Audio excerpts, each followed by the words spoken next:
जय हिंद साथियों, स्वागत है आप लोगों का स्टडी रथ 101 यूट्यूब चैनल पर। देखिए, हम लोग आज साधारण ब्याज की चौथी क्लास कर रहे हैं, तो इसमें ये 3 क्वेश्चंस मैं आप लोगों के सामने लिखा हूं।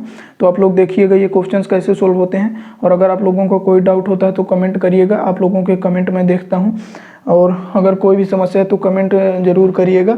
चलिए देखते हैं इन क्वेश्चंस को। और अगर चैनल पर नए हैं तो चैनल को सब्सक्राइब करिएगा, ताकि आप लोगों को ऐसे ही छोटे छोटे वीडियोज़ में मैथ के डाउट आप लोगों के दूर होते रहें। देखिए, सबसे पहले अपना पहला क्वेश्चन देखते हैं। कोई धन साधारण ब्याज पे 30 वर्ष में तिगुना हो जाता है, तो ब्याज की वार्षिक दर हमें बतानी है। देखिए यहाँ पर देखिए, साधारण ब्याज का एक तो क्वेश्चन है, बोल रहा है कि तिगुना हो जाता है। तिगुना होने का मतलब है कि अगर शुरू में 1 रुपये था तो वो बाद में ब्याज सहित जुड़ के 3 हो गया, ठीक है। या फिर 2 था तो इसका तिगुना यानी 3 गुना होकर 6 हो गया। तो तिगुना होने का मतलब है कि जैसे मान लीजिए पहले अगर 2 रुपये रहा होगा, तो 30 वर्ष बाद जब ब्याज सहित उसमें जुड़ा तो 3 गुना यानी 2 का 3 गुना 2 तिहाई 6 हो गया। तो तिगुना होने का मतलब ये है। तो अगर हम मूलधन 2 लें और फिर उसका मिश्र धन यानी कि ब्याज सहित 6 लेंगे, तो हमारा ब्याज कितना हो जाएगा? 6 में से 2 जाएगा 4, तो ये हमारा ब्याज हो जाएगा। तो ये आप समझे, चाहे आप 1 3 रख के क्वेश्चन को सोल्व करें, या 2 6, या फिर ऐसे मतलब तिगुना कोई भी संख्या आप लोग मानेंगे, आंसर में आप लोगों को कोई फर्क नहीं पड़ेगा। देखिए, हमारे साधारण ब्याज का फार्मूला क्या होता है? साधारण ब्याज बराबर होता है मूलधन गुणे दर गुणे समय बटे में 100, ये दर है, ठीक है। तो ये होता है हमारे साधारण ब्याज का फार्मूला। तो अगर हम यहाँ से सोल्व करेंगे तो साधारण ब्याज कितना है हमारा? 4 है। अगर 2 से हमारी धनराशि 6 हो गई, यानी 4 हमारा साधारण ब्याज लगा। तो साधारण ब्याज बराबर मूलधन हमने कितना माना है? 2 गुणे दर तो हमें निकालना ही है, तो दर की जगह में R लिख दिया, और समय 30 वर्ष प्रश्न में दिया है बटे में 100। अब यहाँ से सोल्व करेंगे। देखिए, 0 से 0 कटा और 2 पंचे 10। अब देखिए, इधर R के गुणे में है 3/5, तो इधर आके क्या हो जाएगा? R बराबर हो जाएगा हमारा 4, ये बराबर वाला था, और ये 3/5 5/3 हो जाएगा।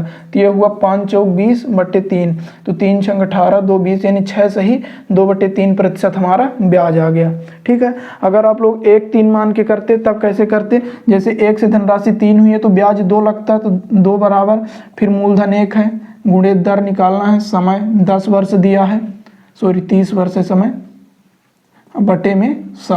तो यहाँ से ये 0 से 0 कटता, 3/10 इधर आके 10/3 होता, तो R बराबर कितना हो जाता? 20/3। तो यहाँ से भी 6 सही 2/3% आपका आंसर आ जाता। तो आप लोग इसी तरह से इस तरह के क्वेश्चंस को करेंगे जहाँ पर तिगुना या 4 गुना होगा। तो उम्मीद है ये क्वेश्चन आप लोगों के समझ में आया होगा। अब देखिए इस क्वेश्चन को, ये क्वेश्चन क्या कह रहा है? साधारण ब्याज की किस वार्षिक दर पर, देखिए यहाँ पर भी हमसे दर ही पूछा है, ठीक है। किसी धन का 10 वर्ष का ब्याज उस धन का 2/5 होगा। देखिए क्या बोल रहा है कि जो ब्याज है, ठीक है, उस धन का 2/5 होगा। ये 2/5 क्या दिया हुआ कि उस धन का, तो जो बटे में है, जैसे उस धन का बोला है, का जो है धन के साथ लगा है। धन क्या होता है? हमारा मूलधन होता है। तो जो बटे में है वही हम मूलधन ले लेंगे, ठीक है। और क्या बोला है? ब्याज उस धन का, तो जो ऊपर है उसे हम ब्याज मान लेंगे, ठीक है। तो साधारण ब्याज हमारा 2 है, और धन क्या है, यानी हमारा मूलधन कितना है? 5। इस 2/5 को हम इसी तरह से कर लेंगे। जैसे यहाँ से आप लोग ध्यान से पढ़िएगा, ब्याज उस धन का, तो उस धन का बोला यानी का धन के साथ लगा, तो जो नीचे वाला है उसे हम धन मानेंगे, और ब्याज बोला था तो ब्याज हम जो ऊपर है 2 उसे मान लेंगे, ठीक है। तो ये हमारा धन भी हमने मान लिया, ब्याज भी मान लिया। हमसे दर पूछा है तो हम अब यहाँ से निकाल लेंगे। साधारण ब्याज कितना है? 2, तो 2 बराबर मूलधन 5 है, गुणे दर हमसे पूछा है, समय 10 वर्ष दिया है, बटे में 100। तो 1 0 से 1 0 कटा, 5 दूनी 10, 2 की इस 2 में गुणा होगी, तो R बराबर 4% हमारा वार्षिक दर आ जाएगा, ठीक है। तो ये क्वेश्चन भी उम्मीद करते हैं आपके समझ में आया होगा। अब देख लीजिए इस क्वेश्चन को, बोल रहा है कि एक राशि साधारण ब्याज पर 10 वर्ष में दुगुनी हो जाती है। देखिए उसी तरह ये भी है ना, ये 10 वर्ष में दुगुनी हो रही है, तो कितने वर्षों में यह समान ब्याज दर पर, देखिए ब्याज दर वही है, तिगुनी हो जाएगी। हमसे इस बार समय पूछा है कि 10 वर्ष में 2 गुनी हुई है, तो तिगुनी होगी कितने वर्ष में। तो इसे हम फार्मूले में रख कर भी कर सकते हैं और नॉर्मल भी कर सकते हैं। नॉर्मल कैसे करेंगे? दुगुनी होने का मतलब है कि 1 से 2 हुई होगी। अगर धनराशि 1 से 2 हुई है तो ब्याज कितना लगा है? 1 ही ब्याज लगा है। एक धनराशि थी, 1 ब्याज लग के 2 हो गया, यानी दुगुनी हो गई। तो देखिए 1 जब ब्याज लगा है तो कितने समय में लगा है? 10 वर्ष में, ठीक है। इसको मान लीजिए आप बिना फार्मूले के कर रहे हैं तब कैसे करेंगे, फिर आपको फार्मूले से भी करके दिखा देंगे। एक ब्याज लगा 10 वर्ष में और क्या बोल रहा है कि समान ब्याज पर कब ये तिगुनी हो जाएगी। तिगुनी होने का मतलब कि 1 से 3 होगी और 1 से 3 होने का मतलब है 2 ब्याज लगना। तो एक जब ब्याज 10 वर्ष में लग रहा है तो 2 ब्याज कितने वर्ष में लगेगा, 10 दूनी 20 वर्ष में। ठीक है, तो 20 वर्ष आपका इसका राइट आंसर हो जाएगा। अब मान लीजिए कि आप लोग इसे फार्मूले से करते हैं तो कैसे करेंगे। फार्मूले से जब करेंगे तो सबसे पहले आपको दर निकालना पड़ेगा पहले स्टेटमेंट से, जहां से ये 1 से 2 बोल रहा है।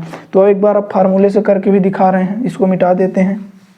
देखिए जब फार्मूले से करेंगे तो साधारण ब्याज कितना है 1, मूलधन भी हम 1 माने हैं और दर हम निकाल रहे हैं और समय हमारे पास 10 दिया है बटे में 100। तो 1 0 से 1 0 कटा तो r बराबर हमारा कितना हो जाएगा, इधर 10 आएगा तो 1 के गुणे में होगा तो r बराबर हमारा 10% वार्षिक आ गया, यानी दर हमारी 10% है।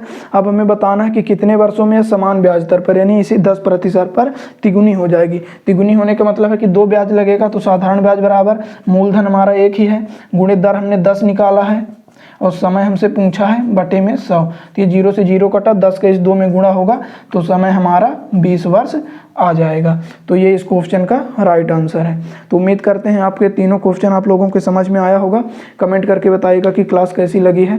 Thanks for watching video. धन्यवाद। जय हिंद।